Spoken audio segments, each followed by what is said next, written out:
November ತಿಂಗಳಿನಲ್ಲಿ ಕುಂಭರಾಶಿಯವರಿಗೆ ಹೇಗಿದೆ ಫಲಾಫಲಗಳ ಅಂತ ನೋಡೋಣ ಬನ್ನಿ.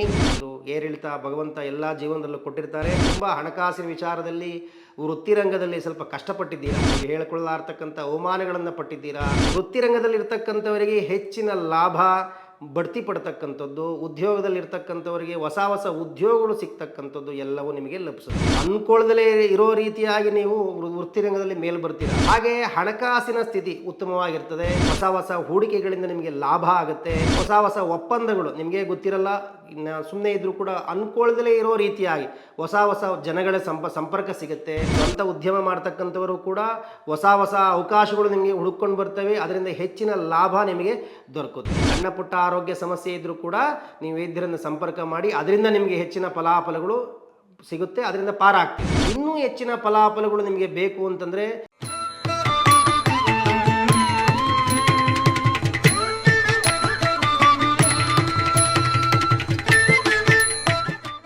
ಶ್ರೀ ಗುರುಭ್ಯೋ ನಮಃ. ಗುರುಬ್ರಹ್ಮ ಗುರುವಿಷ್ಣು ಗುರುದೇವೋ ಮಹೇಶ್ವರ ಗುರು ಸಾಕ್ಷಾತ್ ಪರಬ್ರಹ್ಮ ತಸ್ಮೈ ಶ್ರೀ ಗುರುವೇ ನಮಃ. ಉಗ್ರಂ ವೀರಂ ಮಹಾವಿಷ್ಣುಂ ಜ್ವಲಂತಂ ಸರ್ವತೋಮುಖಂ ನರಸಿಂಹವೇಷಣಂ ಭದ್ರಂ ಮೃತ್ಯೋ ನಮಾಮ್ಯಹಂ.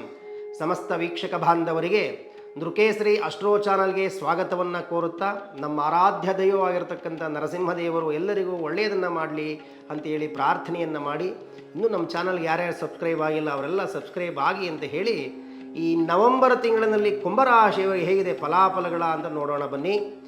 ಮೊದಲಿಗೆ ಯಾವ ಗ್ರಹ ಯಾವ ರಾಶಿಯಲ್ಲಿ ಸಂಚಾರ ಮಾಡ್ತಾ ಇದೆ ಅಂತ ತಿಳಿದುಕೊಳ್ಳಲಾಗಿ, ಇದೇ ನವೆಂಬರ್ 12ನೇ ತಾರೀಕಿನಿಂದ ಗುರುವು ಕಟಕ ರಾಶಿಯಲ್ಲಿ ಸಂಚಾರವನ್ನು ಮಾಡ್ತಾ ಇದ್ದಾರೆ. 23ನೇ ತಾರೀಕು ನವೆಂಬರ್ 23ರಿಂದ ಬುಧ ತುಲಾ ರಾಶಿಯಲ್ಲಿ ಹಿಮ್ಮುಖವಾದಂಥ ಸಂಚಾರವನ್ನು ಮಾಡ್ತಾ ಇದ್ದಾರೆ.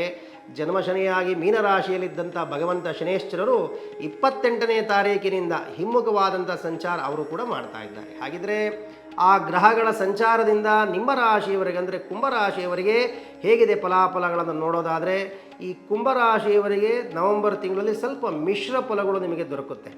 ಒಂದು ಏರಿಳಿತ ಭಗವಂತ ಎಲ್ಲ ಜೀವನದಲ್ಲೂ ಕೊಟ್ಟಿರ್ತಾರೆ. ನಿಮಗೂ ಕೂಡ ಈ ನವೆಂಬರ್ ತಿಂಗಳಲ್ಲಿ ಸ್ವಲ್ಪ ಮಿಶ್ರ ಫಲಗಳಿದೆ. ಹಿಂದೆ ತುಂಬ ಹಣಕಾಸಿನ ವಿಚಾರದಲ್ಲಿ ವೃತ್ತಿರಂಗದಲ್ಲಿ ಸ್ವಲ್ಪ ಕಷ್ಟಪಟ್ಟಿದ್ದೀರಾ, ಹೇಳಿಕೊಳ್ಳಾರ್ತಕ್ಕಂಥ ಅವಮಾನಗಳನ್ನು ಪಟ್ಟಿದ್ದೀರಾ. ಎಲ್ಲದರ ಕಷ್ಟಗಳನ್ನು ಪಟ್ಟು ನೀವು ಮುಂದೆ ಬಂದಿದ್ದೀರಾ. ಈ ತಿಂಗಳು ವೃತ್ತಿರಂಗದಲ್ಲಿರ್ತಕ್ಕಂಥವರಿಗೆ ಹೆಚ್ಚಿನ ಲಾಭ ಬಡ್ತಿ ಪಡ್ತಕ್ಕಂಥದ್ದು, ಉದ್ಯೋಗದಲ್ಲಿರ್ತಕ್ಕಂಥವರಿಗೆ ಹೊಸ ಹೊಸ ಉದ್ಯೋಗಗಳು ಸಿಗ್ತಕ್ಕಂಥದ್ದು ಎಲ್ಲವೂ ನಿಮಗೆ ಲಭಿಸುತ್ತೆ. ಯಾಕೆಂದರೆ ಮೇಲಧಿಕಾರಿಗಳಿಂದ ಪ್ರಶಂಸೆ, ಅಂದ್ಕೊಳ್ಳದಲೇ ಇರೋ ರೀತಿಯಾಗಿ ನೀವು ವೃತ್ತಿರಂಗದಲ್ಲಿ ಮೇಲೆ ಬರ್ತೀರಾ. ಹಾಗೆ ಹಣಕಾಸಿನ ಸ್ಥಿತಿ ಉತ್ತಮವಾಗಿರ್ತದೆ. ಹೊಸ ಹೊಸ ಹೂಡಿಕೆಗಳಿಂದ ನಿಮಗೆ ಲಾಭ ಆಗುತ್ತೆ. ಹೊಸ ಹೊಸ ಉದ್ಯೋಗಗಳು ಸೃಷ್ಟಿಯಾಗ್ತವೆ. ಹೊಸ ಹೊಸ ಒಪ್ಪಂದಗಳು ನಿಮಗೆ ಗೊತ್ತಿರಲ್ಲ, ಸುಮ್ಮನೆ ಇದ್ರೂ ಕೂಡ ಅಂದ್ಕೊಳ್ಳದಲೇ ಇರೋ ರೀತಿಯಾಗಿ ಹೊಸ ಹೊಸ ಜನಗಳ ಸಂಪರ್ಕ ಸಿಗುತ್ತೆ.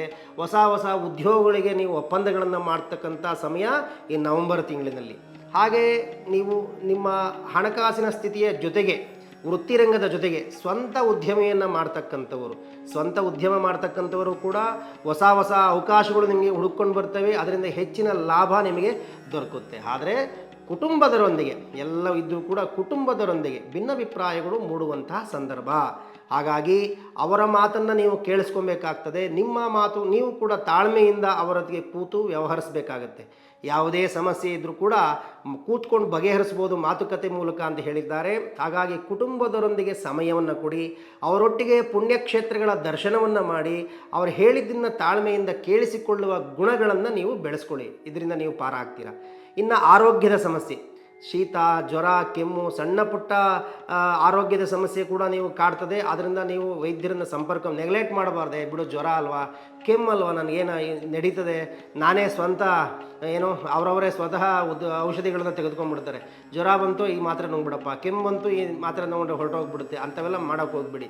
ವೈದ್ಯರನ್ನು ಸಂಪರ್ಕ ಮಾಡಿ.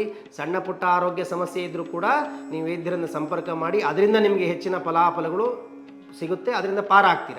ಇನ್ನು ವಿದ್ಯಾರ್ಥಿ ಜೀವನಕ್ಕೆ ಉತ್ತಮವಾಗಿರ್ತಕ್ಕಂತಹ ಸಮಯ.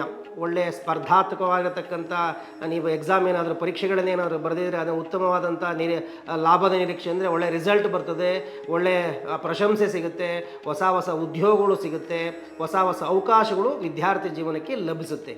ಇನ್ನೂ ಹೆಚ್ಚಿನ ಫಲಾಫಲಗಳು ನಿಮಗೆ ಬೇಕು ಅಂತಂದರೆ ಲಕ್ಷ್ಮೀ ನರಸಿಂಹದೇವರನ್ನು ಪ್ರಾರ್ಥನೆ ಮಾಡಿ. ಕುಟುಂಬದವರೊಂದಿಗೆ ಭಿನ್ನಾಭಿಪ್ರಾಯ ಇರೋದರಿಂದ ಒಲ್ಲಿ ಸೇನಾ ದೇವಸೇನಾ ಸಮೇತ, ಒಲ್ಲಿ ದೇವಸೇನಾ ಸಮೇತನಾಗಿರ್ತಕ್ಕಂಥ ಸುಬ್ರಹ್ಮಣ್ಯೇಶ್ವರನ ದರ್ಶನವನ್ನು ಮಾಡ್ತಕ್ಕಂಥದ್ದು, ಅವರ ಸೇವೆಯನ್ನು ಮಾಡೋದ್ರಿಂದ ನೀವು ಹೆಚ್ಚಿನ ಲಾಭಗಳನ್ನು ಗಳಿಸ್ತೀರಾ. ಮತ್ತು ಇನ್ನೂ ಹೆಚ್ಚಿನ ನಿಮಗೆ ಲಾಭ ಫಲಿತಾಂಶ ಮತ್ತು ಅದನ್ನು ನಾವು ತಿಳ್ಕೊಬೇಕು ಅಂದರೆ ನಿಮ್ಮ ಜಾತಕವನ್ನು ಪರಾಮರ್ಶೆ ಮಾಡಿ. ಒಳ್ಳೆಯದಾಗಲಿ, ಶುಭವಾಗಿ.